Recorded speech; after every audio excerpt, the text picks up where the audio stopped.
Yau kuma da me ka zo mu? Shin ba na faɗa maka cewa ba na buƙatar in ga fuskanka a cikin gidan nan ba tare da 'yata ba? Kai haƙuri Alhaji. Zuwan nawa yana da matuƙar muhimmanci ne. Dakata. Babu wani abu da yake da muhimmanci a gare ni musamman in ga 'yata muna tare da ita a cikin gidan nan. Wai shin baka ga yadda mahaifiyar yarinyar nan ta rame ba ne? Wai shin kai baka da tausayi ne? Ina da tausayi. Hakan ne ma yasa nake aiki kullum babu dare babu rana wurin ganin na dawo maka da irka cikin gidan nan lafiya. Amma matsalar da nake samu shi ne kai baka ganin abin da nake yi. Ko da yake dama ai an ce halin mutum jarinsa. Ina fata ba da wannan rashin mutuncin ka zo min gida ba. Idan kuma har da wannan rashin mutuncin ka zo, to ina mai tabbatar maka da ku gaggauta ku fita daga cikin gidan nan. Dama gidan nan ba gurin zama na bane.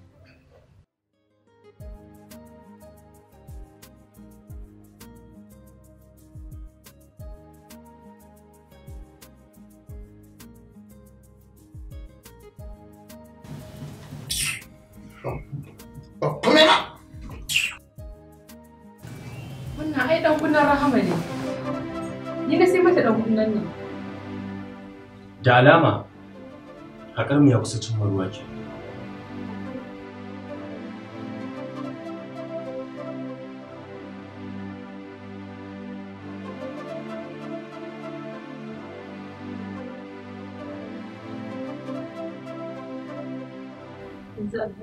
Shi kenan na rasa yata.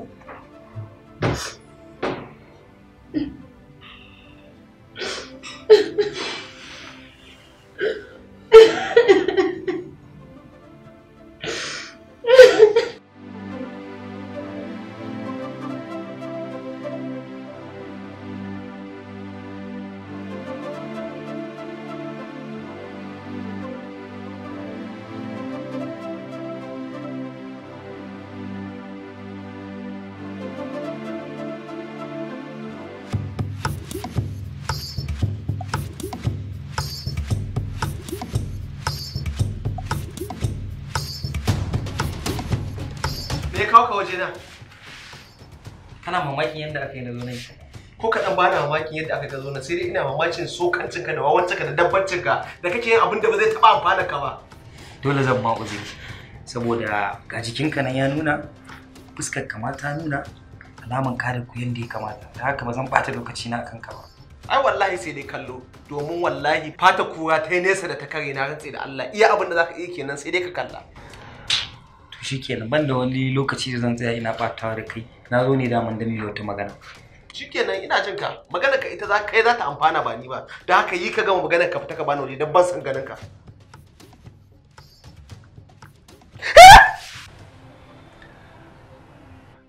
Amma menene yasa ba za ka gaya min inda ka ɓoye gawar Rahama ba?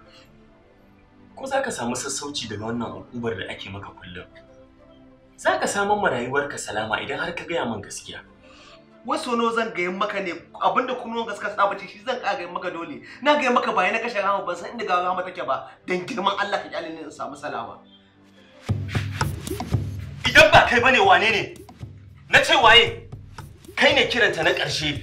Sannan kai kaɗai ne mutumin da kake da damar za ka iya ɗaukanta ka fita da ita daga cikin gida. Ko ka sha duk ban san wannan bane.